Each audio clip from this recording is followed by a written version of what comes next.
ஆரம்பிக்கிறதுக்கு முன்னாடி நம்ம துவா ஓதிக்கலாம். ரப்பி ஷ்ரஹ்லி சத்ரி வ யஸ்ஸிர்லி அம்ரி வஹ்லுல் உக்தத்தம் மின் லிசானி யஃப்கஹு கௌலி.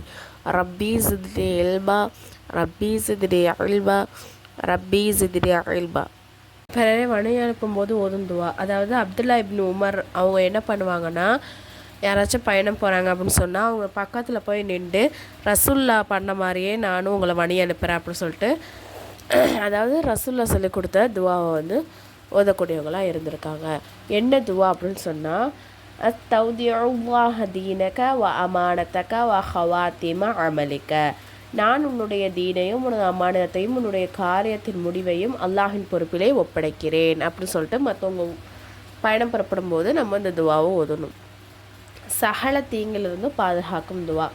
அல்லது அஃபான் ரலியல்லாஹு அவர்கள் வந்து சொல்கிறாங்க, எவர் இந்த துவா வந்து காலையில் மாலையில் 3 தடவை ஓதுவாங்களோ அவருக்கு எதுவும் எந்த தீங்கும் ஏற்படுத்த முடியாது. சரிங்களா? நபிஸல்லல்லாஹுக்குரியதாக அடுத்து உஸ்மான் ரலியல்லாஹுக்குரியதை நான் செவியுற்றேன். பிஸ்மில்லாஹில்லதி லா யலுர்ரு மஅஸ்மி ஷைஉன் ஃபில் அர்லி வலா ஃபிஸ் ஸமாஇ வ ஹுவஸ் ஸமீஉல் அலீம். இதோடைய பொருள் என்ன அப்படின்னு சொன்னால், அல்லாஹ்வின் திருப்பெயரால் ஆரம்பிக்கிறேன். அல்லாஹ்வின் பெயரின் பலனால் வானத்திலும் பூமியிலும் எந்த கெடுதியும் எனக்கு ஏற்படாது. மேலும் அல்லாஹ் கேட்பவனாகவும் அறிபவனாகவும் இருக்கிறான். இந்த ஹதீஸ் அறிவித்த அஃபான் ரலி அவங்க வந்து வாதம் ஏற்பட்டதை கண்ட ஒருவர் என்ன பண்ணுறாங்க அப்படின்னு சொன்னால், நீங்கள் தான் காலையிலே மலைந்து துவா ஓதுவீங்கள்ல, எந்த தீங்கும் செய்யாது அப்படின்னு சொன்னீங்க இல்லையா, ஆனால் இப்போது உங்களுக்கு என்னது வாதம் ஏற்பட்டு வச்சுச்சு அப்படின்னு கேட்கும்போது அஃபான் ரலி என்ன சொல்கிறாங்க அப்படின்னு சொன்னால், சந்தேகமின்றி நான் கூறிய துவா மிகவும் உண்மையானது. ஆனால் என்னது வாதம் ஏற்பட்ட அன்று நான் என்ன பண்ணலை, இந்த துவாவை ஓதலை அப்படின்னு சொல்லிட்டு யார் அஃபான் ரலி வந்து சொல்கிறாங்க. ஜம்சம் நீர் குடிக்கும்போது என்ன துவா ஓதணும் அப்படின்னு சொன்னால், அல்லாஹுமே இன்னி அஸ்அலுக இல்மன் நாஃபியா வ ரிஸ்கன் வாசியா வ ஷிஃபாஅன் மின் குல்லி தா. யா அல்லாஹ், நான் பிரயோஜனம் தரும் கல்வியையும் விசாலமான எண்ணத்தையும் நோயிலிருந்து நிவாரணத்தையும் முன்னிடம் என்னது வேண்டுகிறேன் அப்படின்னு நம்ம இந்த துவாவை ஓதணும். துவாவுடைய ஒழுக்கம் என்ன அப்படின்னு சொன்னால், முதல்ல 2 கையும் உயர்த்தி துவா கேட்கணும். அந்த 2 கையும் வந்து தனக்கு நெஞ்சுக்கு நேராக வச்சு கேட்கணும். அதே மாதிரி துவாவோட ஆரம்பத்தில் அல்லாஹ் புகழ்ந்து ரசுல்லா மீது செலவால் கூறணும். துவாவில் வந்து இவ்வுலகத்திலும் சரி மறு உலகத்துடைய பாக்கியத்தை 2யுமே வந்து நம்ம கேட்கணும். என் துவா ஏற்றுக்கொள்ளப்படும் என்ற நம்பிக்கையுடன் என்னது துவா கேட்கணும். சந்தேகத்தோட துவா கேட்கக்கூடாது. நிறைவேறுமா, நடக்குமா, நடக்காதா அப்படின்னு சொல்லிட்டு. சரிங்களா? தமது சிறார்களையும் துவா செய்ய வைப்பது, அதாவது நம்மளுடைய குழந்தைகளையும் என்னது துவா கேட்க வைக்கணும். பிறரிடம் துவா செய்ய கோருவது, மற்றவங்கள்ட்ட நமக்காண்டு துவா செய்யுங்கன்னு கேட்குறது. அதே மாதிரி துவா ஏற்றுக்கொள்ளப்பட்டதை நம்ம உணரணும் அப்படின்னு சொன்னால் இந்த துவா ஓதணும். என்னது அல்ஹம்துலில்லாஹி அல்லதி பிஇஸ்ஸத்திஹி வ ஜலாலிஹி ததிம்மு சாலிஹா. அப்புறம் வந்து துவா கேட்ட பிறகு என்ன பண்ணணும், ஆமென்னு சொல்லணும். துவா கேட்ட பிறகு கைகளை வந்து முகத்தில் தடவணும். துவாவின் பலன் தெரியவில்லை ஆனால் என்னுடைய துவாவெல்லாம் ஏற்றுக்கொள்ளப்படாது அப்படின்னு சொல்லிட்டு என்ன பண்ணக்கூடாது, சொல்லக்கூடாது. உலக வாழ்க்கையை வெறுத்து மரணத்தை வந்து என்ன பண்ணக்கூடாது, வேண்டக்கூடாது.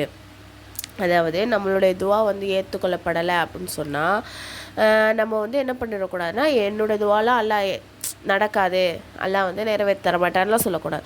அதோடைய நன்மை இன்ஷா அல்லாஹ் வந்து என்ன பண்ணுவான், மறுமை நாளில் தருவோம். சரிங்களா? அடுத்தது வந்து குறிப்பிட்ட இடங்கள் கூறும் சுன்னத்தான சொற்கள். நம்ம இப்போ உயரமான இடத்துல ஏறும்போது என்ன சொல்லணும், அல்லாஹ் அக்பர் சொல்லணும். கீழே இறங்கும்போது சுபஹான் அல்லான்னு சொல்லணும். அதே மாதிரி தும்மியவருக்கு தும்மல் வந்தால் நம்ம என்ன சொல்லணும், அல்ஹம்துலில்லாஹ்னு சொல்லணும். அல்ஹம்துலில்லாஹ் அப்படின்னு ஒருத்தவங்க சொல்கிறாங்க, தும்மிட்டு அல்ஹம்துலில்லாஹ்னு சொல்கிறாங்க அப்படின்னு சொன்னால் நம்ம அதுக்கு என்ன ரிப்ளை பண்ணால் இரஹம்குல்லான்னு சொல்லணும்.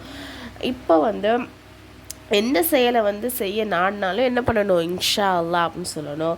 ஏதாவது நல்ல செய்தியை நம்ம கேட்டால் என்ன சொல்லணும், மாஷா அல்லாஹ் அப்படின்னு சொல்லணும். அதே மாதிரி ஆச்சரியமான விஷயம் வந்து நம்ம கேட்டால் என்ன பண்ணணும், அல்லாஹ் அக்பர் சுப்ஹானல்லாஹ் அப்படின்னு சொல்லணும்.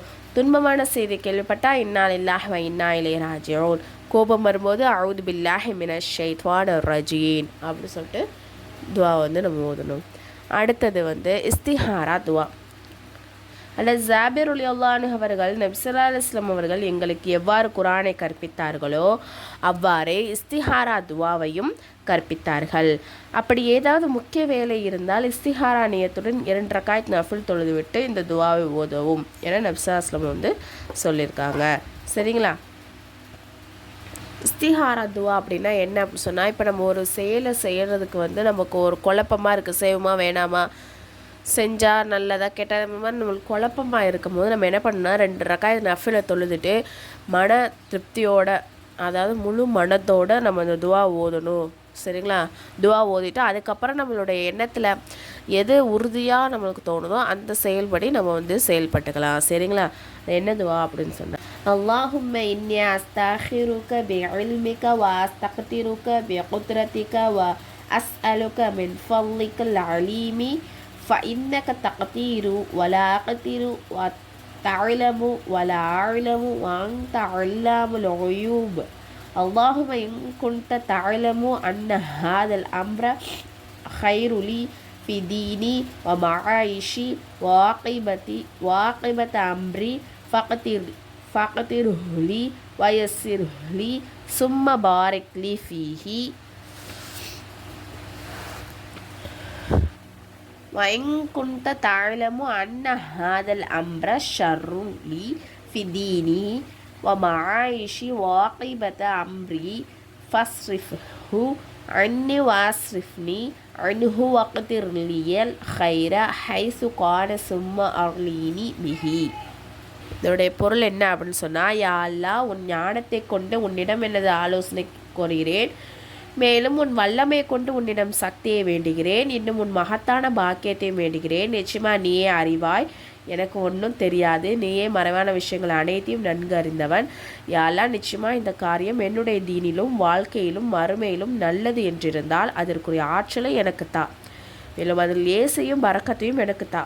இந்த காரியம் என்னுடைய தீனிலும் வாழ்க்கையிலும் மறுமையிலும் கெட்டது என்றிருந்தால் இக்காரியத்திலிருந்து எனது என்னிலிருந்து காரியத்தையும் எனது திருப்பிவிடு. நான் எங்கிருந்தாலும் நல்லதற்குரிய ஆற்றலை தா. பிறகு அதை கொண்டு என்னை பொரிந்து கொள்வாயாக. சரிங்களா? இதான் அந்த துவா.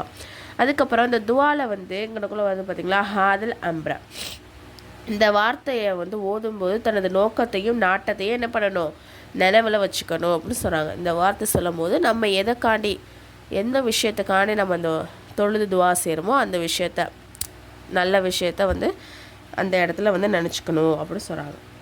இஸ்திகாரா செய்த பிறகு கனவில்தான் விளக்கம் வர வேண்டும் என்று அவசியமில்லை. மாறாக தனது உள்ளம் எதன் பக்கம் உறுதியாக சாகிறதோ அதே எனது முடிவாக கொள்ள வேண்டும். அப்படி இஸ்திகாரா செய்த பிறகும் உள்ளம் குழப்பத்தில் இருந்துச்சு அப்படின்னு சொன்னால் மறுபடியும் என்ன பண்ணணும், இஸ்திகாரா செய்ய வேண்டும்.